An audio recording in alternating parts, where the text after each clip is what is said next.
봉독한 말씀을 근거로 나는 마침표를 찍을 때 하나님은 쉼표를 찍으신다. 나는 마침표를 찍을 때 하나님은 쉼표를 찍으신다 라는 제목으로 은혜를 나누도록 하겠습니다. 우리 한 목소리로 함께 고백하겠습니다. 나는 마침표를 찍을 때 하나님은 쉼표를 찍으신다. 나는 마침표를 찍을 때 하나님은 쉼표를 찍으신다. 네, 한 번 더 고백할까요? 나는 마침표를 찍을 때 하나님은 쉼표를 찍으신다. 나는 마침표를 찍을 때 하나님은 쉼표를 찍으신다. 아멘. 인생을 살다 보면요, 행복한 순간들도 있지만 가슴 아픈 순간들도 있습니다. 행복한 순간들만 가득했으면 좋겠는데 아픔이 찾아올 때가 있죠. 그 아픔의 순간이 물론 사람마다 다르고요, 내용도 다르지만 보통 우리가 언제 아픔을 느끼는지 돌아보면 한 가지 경우인 것 같아요. 어떤 경우냐면 바로 내가 원하는 목표를 이루지 못했을 때 우리는 그때 아픔을 느끼게 된다라는 것입니다. 예를 들면 이런 거죠. 간절히 원하는 취업에 실패했을 때, 또한 사랑에 실패했을 때, 내가 원하는 게 이루어지지 않았잖아요. 이거 얼마나 마음이 아픕니까? 직장에서 진급에 실패하고요, 내가 꿈꾸고 계획하던 일들, 간절히 바라던 일들이 이루어지지 않을 때, 그때 우리는요, 내가 원하는 목표를 이루지 못해서 아픔 가운데 빠지게 된다라는 것입니다. 그런데요, 제가 아주 짧은 인생이지만 인생을 살다 보니까 목표를 이루지 못해서 겪는 아픔도 크지만 그것보다 더 큰 아픔도 있다는 것을 요즘 배우고 있습니다. 어떤 아픔이냐면 목표가 사라져서 겪는 아픔이에요. 내가 원하는 목표를 이루지 못해서 힘들어하는 아픔도 크지만요, 내가 원하는 목표가 사라져서 더 이상 내가 목표로 할 대상이 없고 내 힘으로 할 수 있는 게 아무것도 없어서 생기는 아픔도 크더라는 것입니다. 심리학에서는 이런 증상을 두고요, 상승정지 증후군이라고 합니다. 간단하게 말하면 더 이상 올라갈 곳이 없을 때 겪는 현상이라는 거죠. 끊임없이 노력해서 목표에 도달했는데 매진하고 있던 일이 사라져 버리니까요, 허탈감을 느끼게 된다는 거예요. 깊은 허무주의에 빠지게 된다라는 거죠. 어떤 기자가요, 세계적인 산악인, 우리가 잘 알고 있는 어몽길 대장에게 인터뷰를 갔습니다. 이렇게 질문을 했다고 해요. 대장님은 수많은 산을 오르고 세계적인 기록을 세우셨는데 언제 가장 힘드셨습니까?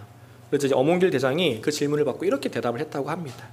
저는 그동안 수많은 산을 오르기 위해 수많은 실패들을 반복했습니다. 사실 저의 삶은 실패의 반복입니다. 근데 저에게 가장 힘들었던 순간은 그런 실패의 순간이 아니라 오히려 정상에 올랐을 때였습니다. 그렇게 고생을 해서 정상에 올랐더니 기쁨은 잠깐이고 이내 허탈감에 빠지게 되었습니다. 마치 더 이상 살아있을 이유가 사라져버린 느낌이 들더라고요. 이런 말을 했다는 거죠. 목표를 향해서 최선을 다해 달려왔는데요, 그 목표가 사라져버리니까 허탈감에 빠져버린다는 것입니다. 죽을 것 같이 힘든 아픔이 그 인생 가운데 찾아오더라는 거예요. 그런데 이런 아픔이 어몽길 대장에게만 있을까요? 그렇지 않다는 거죠. 우리 인생 가운데에도 찾아온다라는 것입니다. 제가 얼마 전에 퇴직을 앞둔 한 어른분과 식사를 하게 되는 기회가 있었습니다. 우연한 계기로 식사를 함께 했는데 제가 그분께서 퇴직을 앞두고 있다는 사실을 알고 있었어요. 그래서 식사를 다 하고 집으로 가는 길에 조심스레 여쭤봤습니다. 요즘 마음은 어떠세요? 퇴직하시면 어떨 것 같으세요? 그랬더니 그분이 하시는 말씀이 아직은 실감이 나지 않는데 저는 엄청 힘들어할 것 같아요. 너무 힘들 것 같아요. 이렇게 말씀을 하시더라고요. 평소에 제가 그분을 볼 때 유머도 넘치시고요, 하나님 안에서 되게 긍정적이시고 믿음도 좋으셔서 그래도 괜찮으실지 않을까? 그런 생각이 있었습니다. 그런데 이번에 깨달았어요. 이거는 믿음과는 상관이 없는 일이구나. 그런 상황이 되면 누구나 아플 수밖에 없겠다. 아무리 믿음이 좋은 사람도 그런 상황에 놓이면 힘들 수밖에 없겠구나라는 생각이 들었습니다. 우리 신앙에 있어서도요, 이런 아픔들이 찾아올 때가 있습니다. 오랫동안 사랑하며 그 사람을 섬기고 있었는데, 한 지체를 사랑하고 섬기고 있었는데 그 어느 순간 그 지체가 나에게 아픔을 주는 거예요. 그냥 그 지체가 나를 사랑해 주는 것까지 바라진 않고 그냥 내 사랑을 잘 받아 누렸으면 좋겠는데 그러긴커녕 날 미워하고 나에게 아픔을 주는 거죠. 그때 느끼는 마음, 어떤 마음일까요? 허탈하지 않을까요?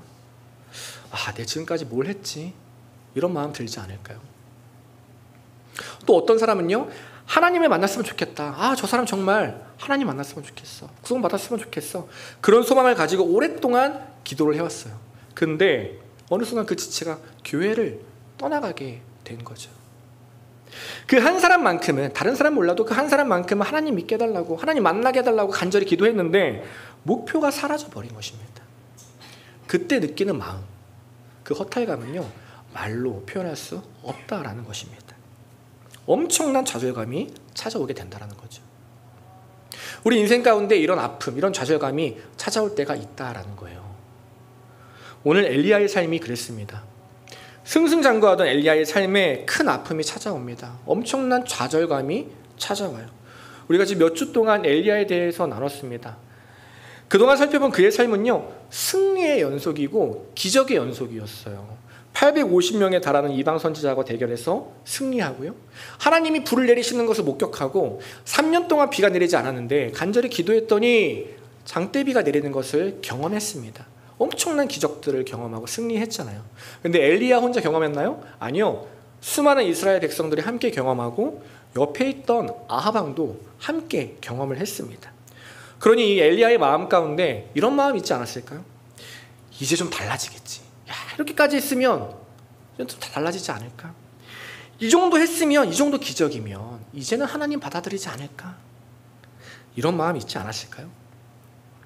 그동안 이스라엘이 회복되기를 소망하면서, 또 아합 왕과 이세벨이 하나님께 돌아오기를 소망하면서 끝까지 최선을 다해 달려왔던 엘리야였어요. 엘리야의 목표는요, 오직 그들이 하나님께 돌아오는 것이었습니다. 그리고 오늘 본문이 시작되는 거예요. 열왕기상 19장 1절에서 이렇게 이야기합니다. 아합이 엘리야가 행한 모든 일과 그가 어떻게 모든 선지자를 칼로 죽였는지를 이세벨에게 말했다 얘기합니다. 3년간 멈췄던 비가 다시 내리니까요, 아합 왕이 이제 궁전으로 돌아가요. 그래서 자기 아내인 이세벨에게 그동안 있었던 일을 다 얘기합니다. 아니 글쎄, 하나님께서 불을 내리시고 비를 내리시고 이런 일이 있었어. 다 얘기했겠죠. 그랬더니 그 말을 듣고 이세벨이 뭐라고 하냐면요, 이어지는 19장 2절에서 이렇게 얘기해요. 이세벨이 사신을 엘리야에게 보내어 이르되, 내가 내일 이맘때에는 반드시 너의 생명을 너가 죽인 그 수많은 사람들 중에 한 사람의 생명과 같게 할 것이다. 그렇게 하지 않으면 신들이 내게 벌을 내림이 마땅하니라. 아니, 그런 얘기를 들었으면, 아합 왕에게 그 수많은 기적에 대한 얘기를 들었으면 엘리야에게 가서, 내가 그동안 잘못했다. 내가 그동안 가짜신을 믿고 있었다. 내가 잘못했어. 지금부터 내가 하나님만을 섬기겠다. 회개하고 엎드려도 모자를 파네. 오히려 뭐라 하냐면, 내가 내일 이맘때까지 반드시 너를 죽이고 말겠다. 그렇게 하지 않으면 내가 믿는 신에게 내가 벌을 받게 될 거다. 공개적인 살인을 예고합니다. 또 엄청난 강압적인 모습으로 나오는 거죠. 그 말을 전해 들은 엘리야가 오늘 어떻게 하냐면요, 열왕기상 19장 3절에서 이렇게 얘기해요. 그가 이 형편을 보고 일어나 자기의 생명을 위해 도망하여 유다에 속한 브엘세바에 이르러 자기의 사환을 그곳에 머물게 하였다 얘기합니다. 그동안 하나님만 붙들고 담대히 싸우던 엘리야거든요. 그런데 그 자리에서 이제 도망치기 시작합니다. 자기 생명을 위해서 브엘세바까지 도망쳤다고 이야기해요. 이 브엘세바가 어디냐면요, 지금 엘리야가 있는 이 갈멜산은 이스라엘 나라의 가장 북쪽 끝에 있는 지역이에요. 반대로 브엘세바는요, 가장 남쪽 끝에 있는 지역입니다. 그러니까 우리로 치면 지금 장안동에서 도망쳐가지고 어디까지 갔냐, 뭐 경주 이 정도가 아니라 배 타고 제주도까지 가서 서귀포 산골짜기까지 들어간 거예요. 갈 수 있는 데까지 끝까지 숨은 거예요. 왜 그랬을까요? 왜 거기까지 도망갔을까요? 엘리야의 마음이요, 완전히 무너져 버린 거예요. 내가 이렇게까지 했는데도 안 되는구나. 그래도 조금의 변화는 있을 줄 알았는데 오히려 더 완악해져 버렸구나. 어쩜 사람이 저럴 수 있지? 저 정도의 연약함이면 정말 나를 죽일지도 모르겠다. 너무 속상하고 억울하고 답답한 마음이 들었겠죠. 도대체 그동안 난 뭘 한 거지? 내가 그동안 그렇게 열심히 했던 사역은 다 무슨 소용인가? 하나님의 선지자라고 하면서 난 아무것도 할 수 있는 게 없구나. 다 의미 없구나. 그냥 이제 포기해버리자. 그런 마음 아니었을까요? 이어지는 4절과 5절 보니까 이렇게 말을 합니다.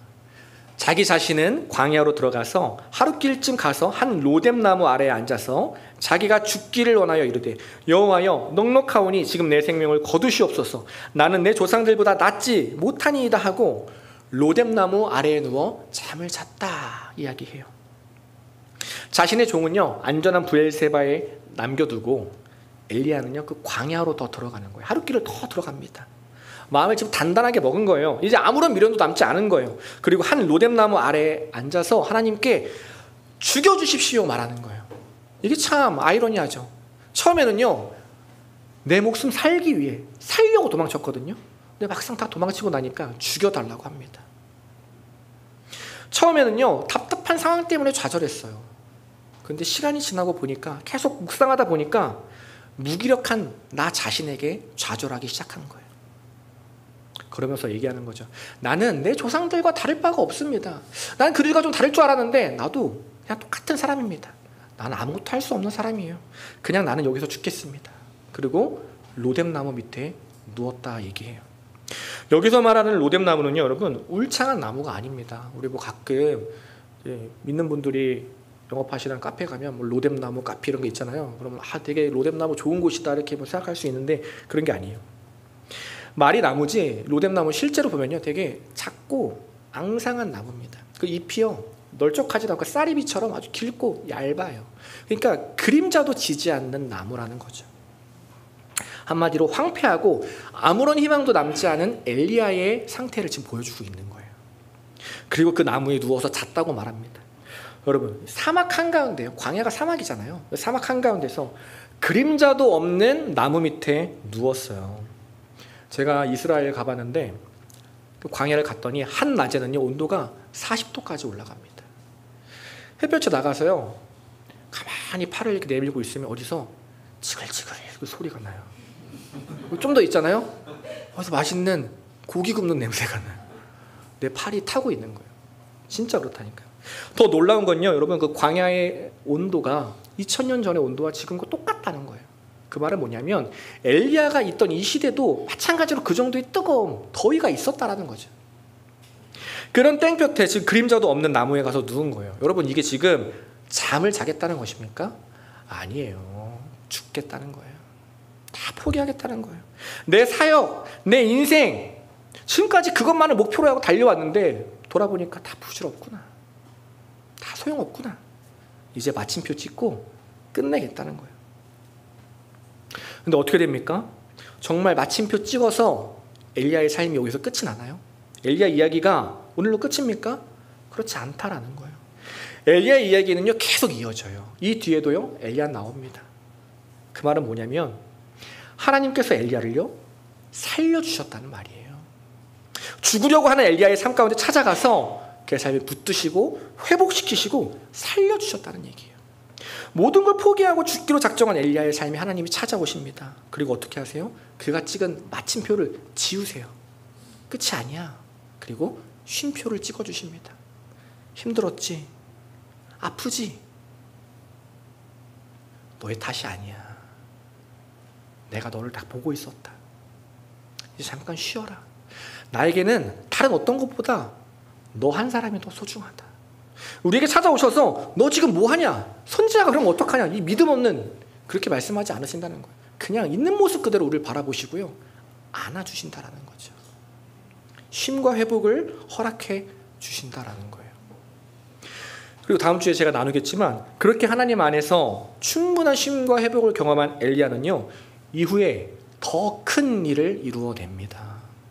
지금까지도 놀라운 일을 이뤘던 엘리야인데요 이후에 새로운 왕을 세우고요 자신만큼 훌륭한 선지자인 엘리사를 후계자로 세우는 일을 감당해요. 엘리야 스스로는요 자신이 다 끝났다고 생각했어요. 난 이제 아무것도 아니구나. 내가 할 수 있는 게 없구나. 나에겐 가능성이 없구나. 그러나 하나님에게는요 끝이 아니었어요. 엘리야를 향한 더 놀라운 계획이 아직 남아 있었다는 것입니다. 엘리야는 죽을 자리라고 생각했던 그 자리가 하나님에게는요 충전의 자리였고요 회복의 자리였고 새로운 출발과 역전의 자리, 승리의 자리였다는 것입니다. 그래서 엘리야는요 그 하나님 덕분에 절망 속에서 다시 승리를 경험하게 됩니다. 여러분, 목표를 향해 달려가는 삶에도 하나님이 필요하지만요, 목표를 상실한 삶에도 하나님은 필요합니다. 어쩌면 우리의 삶에도, 우리 삶도 엘리야와 비슷하지 않나요? 신앙생활 하다 보면 뜻대로 되지 않는 일이 많잖아요. 죽을 만큼 힘든 순간들 찾아옵니다. 아픔과 상처 때문에, 좌절감 때문에 이제 그만하고 싶다, 마침표 찍고 이제 그만하고 싶은 마음 들 때 있단 말이죠. 그때 꼭 기억하시기 바랍니다.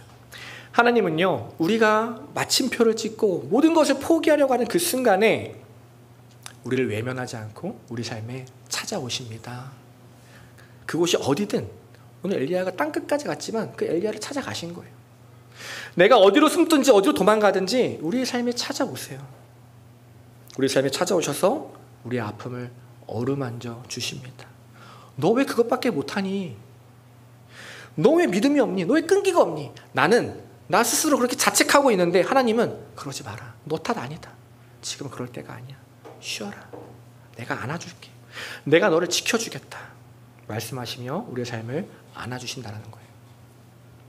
혹시 지금 이 순간에도 말 못한 아픔을 겪고 있는 분들이 계실 줄 압니다. 우리 신앙생활 쉽지 않잖아요. 여러 가지 아픔이 있다라는 것입니다.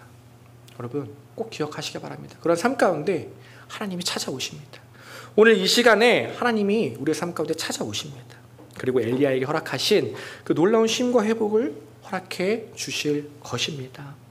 그 회복을 경험하는 저와 여러분 되기를 소망합니다. 낙심했던 우리의 마음, 깊은 좌절 가운데 빠졌던 우리의 마음이 하나님 한 분 때문에 다시 살아나게 되는 그 놀라운 은혜와 회복을 경험하는 저와 여러분 되기를 간절히 소망합니다. 그러면 하나님께서 낙심 가운데 있는 그 영혼 어떻게 회복시켜 주시나 오늘 두 가지 나누도록 할 건데요. 먼저 첫 번째입니다. 하나님은 우리가 좌절과 절망에 빠져 있을 때 나에게 천사를 보내서 우리를 회복시켜 주십니다. 내 삶에 천사를 보내셔서요, 힘과 위로를 주신다라는 거예요. 오늘 엘리야가 어떻게 다시 힘을 내게 되었습니까? 19장 5절 6절 다시 한번 보면 이렇게 얘기합니다. 로뎀나무 아래에 누워 자더니 천사가 그를 어루만지며 그에게 이르되 일어나서 먹어라 하는지라. 본즉 머리맡에 숯불에 구운 떡과 한 병 물이 있더라. 이에 먹고 마시고 다시 누웠다 얘기해요. 이러기를 2번 반복합니다. 여러분, 세상에서 가장 의미 없는 말 중에 하나가 뭔지 아세요? 힘든 사람에게 가서 힘내 라고 말하는 게 가장 의미 없는 얘기예요. 여러분, 힘내야 되는 거 그 사람이 모릅니까? 알죠. 그런데 스스로 힘이 안 생기니까, 힘을 낼 수 없으니까 힘을 못 내고 있는 거잖아요. 그런 사람에게 가서 힘내라고 하면 힘이 생깁니까? 그렇지 않다라는 거예요. 물론 그 말도 안 하는 것보다 훨씬 낫지만요, 진짜 그 사람이 힘을 내길 원한다면, 그 사람에게 힘을 주기 원한다면 옆에서 도와줘야 합니다. 내가 찾아가야 돼요. 그래서 하나님은요, 오늘 엘리야에게 엘리야야 힘내라 말씀하지 않으시고 천사를 보내주세요. 천사가 와서 했던 일이 뭡니까? 먼저 어루만졌다고 얘기해요. 이런저런 답 주고, 야, 너 그때 그렇게 하면 어떡하냐, 도망치면 어떡하냐, 이렇게 했어야지 가르치는 게 아니라 그냥 안아줬다는 거예요. 너 마음 어떠니? 밥은 먹었니? 살펴주는 거죠. 그리고 다음으로 했던 일이 뭐냐면 떡과 물을 줬다고 얘기해요. 이게 중요합니다. 밥을 먹이는 거예요. 밥 사주고 그 사람과 함께 있어주는 것입니다. 그러니 여러분, 천사가 뭐 하는 사람이라고요? 밥 사주는 사람이 천사예요. 천사는요, 밥 사주는 사람입니다. 우리 옆에 분과 이렇게 한번 고백할까요? 1부 때 실패했는데 한번 믿음으로 도전합니다. 저에게 천사가 되어주셔서 감사합니다. 고백하겠습니다. 그렇죠. 한 번 더 고백할까요? 저도 천사가 되겠습니다. 아멘. 하나님은요, 우리가 지치고 아플 때, 낙심 가운데 있을 때 우리 삶에 천사를 보내셔서 우리의 삶을 살피십니다. 우리 눈에 보이지 않는 진짜 천사를 보내주세요. 그러니까 내가 보지 못하는 그 상황 가운데 하나님이 허락하신 여러 가지 은혜와 도움을 누리며 우리가 살아가잖아요. 근데요, 실질적으로 많은 경우에 있어서는 눈에 안 보이는 천사가 아니라 내 눈에 잘 보이는 천사를 통해서 도움을 주신다라는 거예요. 바로 내 옆에 있는 천사들입니다. 나와 함께하는 성도들이고요. 내 가족이고 우리 동역자들을 말하는 거죠. 그들이 하나님이 나에게 보내주신 천사라는 거예요. 그들을 통해 나에게 힘을 공급해 주십니다. 저에게도 그런 천사가 있어요. 제가 힘들고 지칠 때, 누구에게도 말 못할 낙심 가운데 있을 때 그런 저를 찾아오셔서 밥을 사주는 천사가 있습니다. 근데 천사치고는 좀 배가 나오셨어요. 지금은 3주째 부재 중이세요. 다다음 주에 오실 거예요. 제가 이런저런 일로 힘들어하고 있으면 저에게 연락을 주십니다. 밥 먹자. 4층으로 올라와라. 아니면 또 경치 좋은 곳으로 저를 데리고 나가세요. 그리고 저에게 밥을 먹이세요. 많이 먹이세요. 많이 먹이시고. 그리고 별 말씀 안 하십니다. 그냥 서로 사는 이야기 하고요. 그냥 제 이야기 들어주세요. 근데 참 신기한 게, 그러다 보면 제 마음이 회복되어 있더라고요. 오늘 목사님 만나니까 안 되겠다. 오늘 이 사표를 꼭 드려야겠다 하고 나가는데, 그 마음 듣다 보면 이 사표를 다시 쑥 집어넣게 되고, 그래, 다시 한번 해보자. 힘을 얻게 된다라는 거예요. 저만 그렇습니까? 우리 다 그런 경험이 있다라는 거예요. 어떤 분은요, 퇴직 이후에 마음이 너무 낙심되고 좌절 가운데 있으셨다 그러더라고요. 그런데 그때 옆에 있는 성도님들이 붙들어줘서 힘을 낼 수 있었다 얘기하는 걸 들은 적이 있습니다. 집에 와서 함께 예배드리고 또 시간을 내어서 함께 산책하고. 왜 그렇게 합니까? 혼자 있으면 힘이 안 나잖아요. 혼자 있으면 계속 좌절감 가운데 빠져 있으니까요. 함께 있어주는 거예요. 시간을 보내주는 거예요.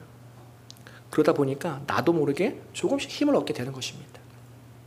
또 어떤 청년은요, 자기가 하나님을 놓칠 때마다, 흔들릴 때마다 어머니가 자신을 붙들어준다 얘기하더라고요. 그러면서 하는 말이, 저에게 천사는 우리 어머니예요 라고 얘기를 합니다.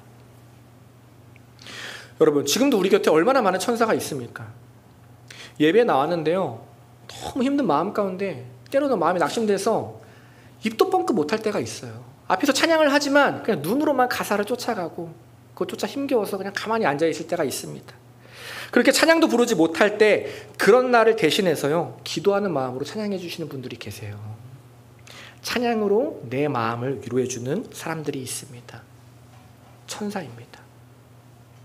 사람에게 마음이 지쳐서 한 주간 직장에서 너무 고달파서 이번 주 나오지 말까?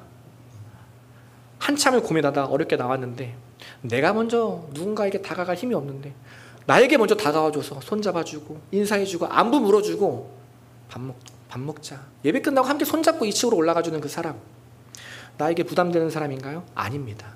천사입니다. 비가 오나 눈이 오나 새벽에 사람이 있든지 없든지, 명절이든 빨간 날이든 부교육자가 발을 다쳐서 아무것도 못하더라도 쉬지 않고 말씀 전해주시는 분이 계세요. 천사입니다.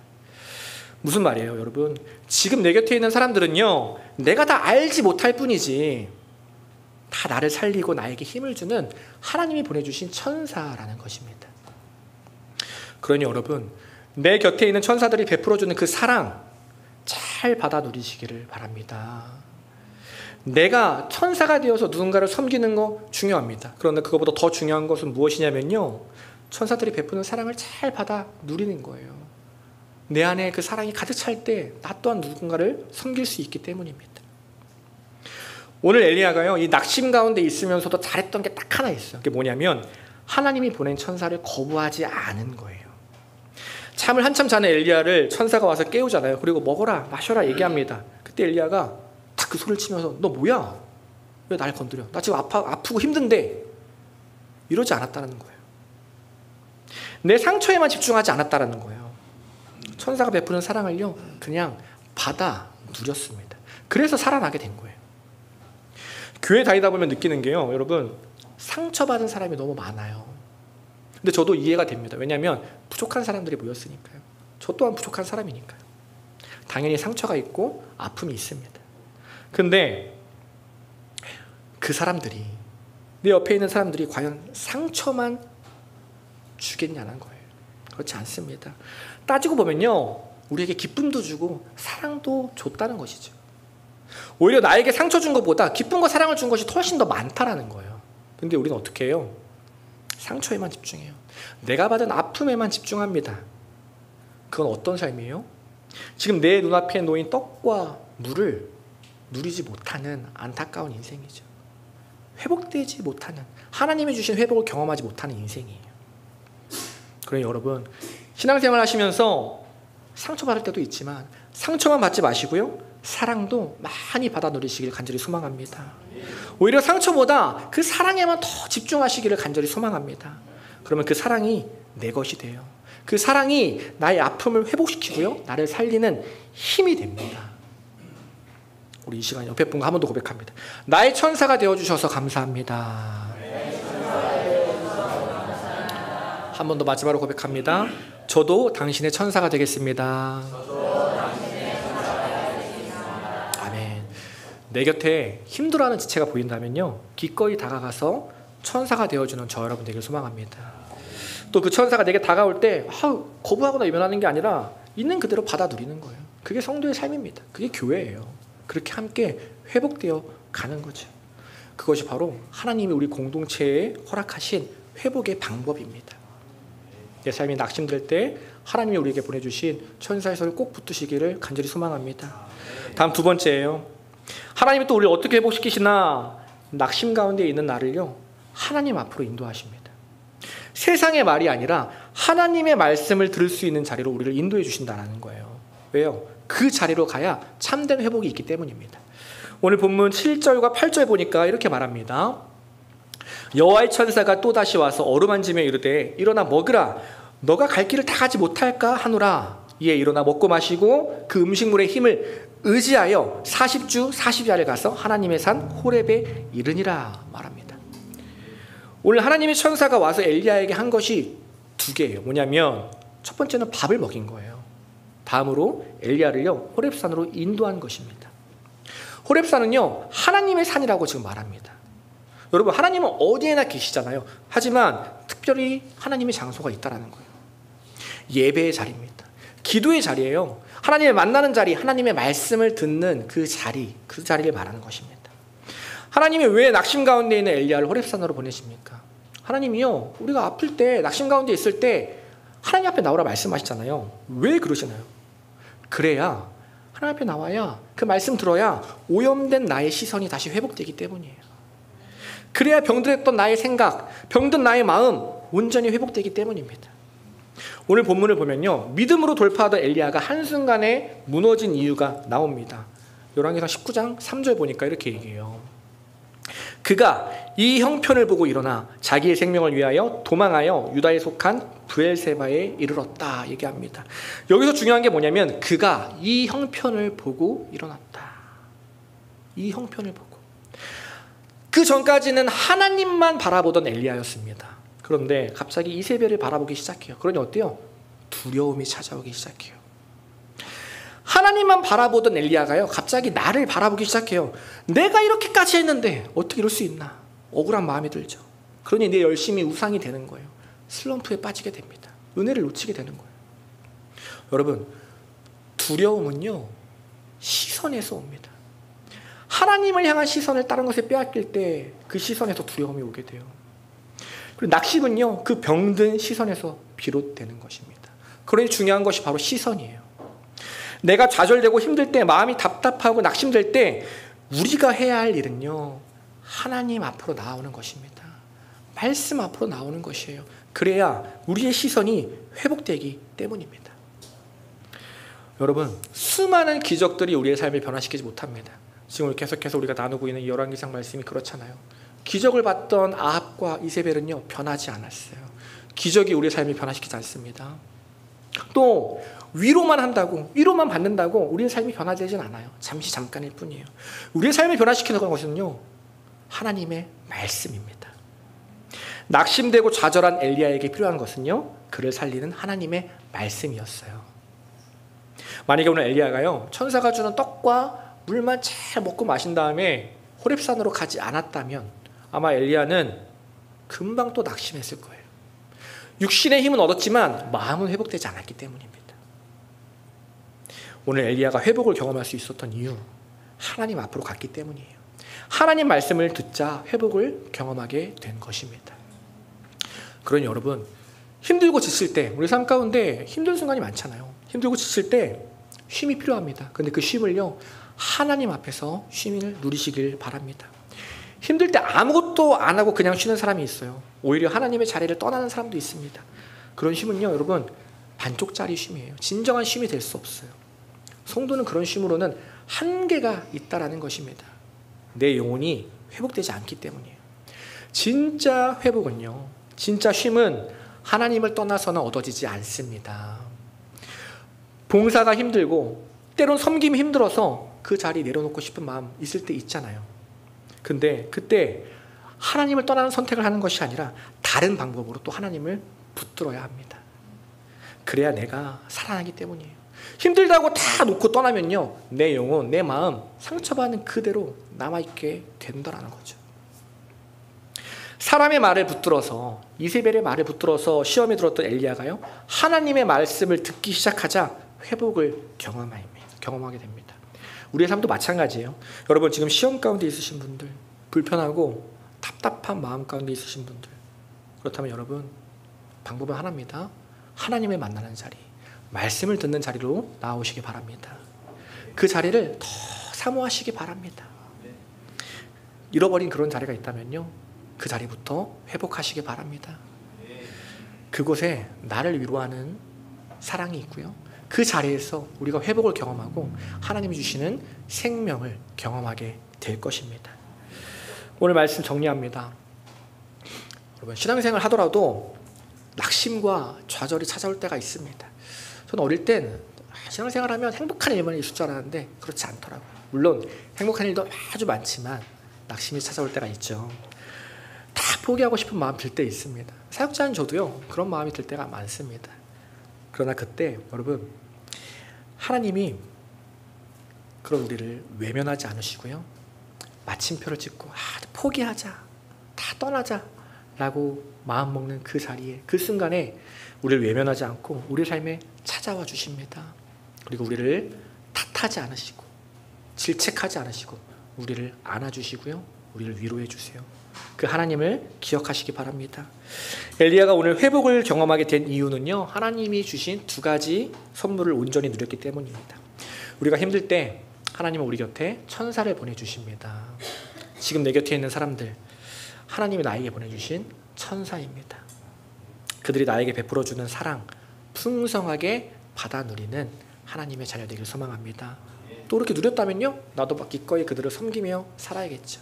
그렇게 우리의 마음에 힘을 얻었다면요, 그 다음으로 우리가 할 것은 그 자리에 머무는 것이 아니라 하나님 앞으로 나와야 합니다.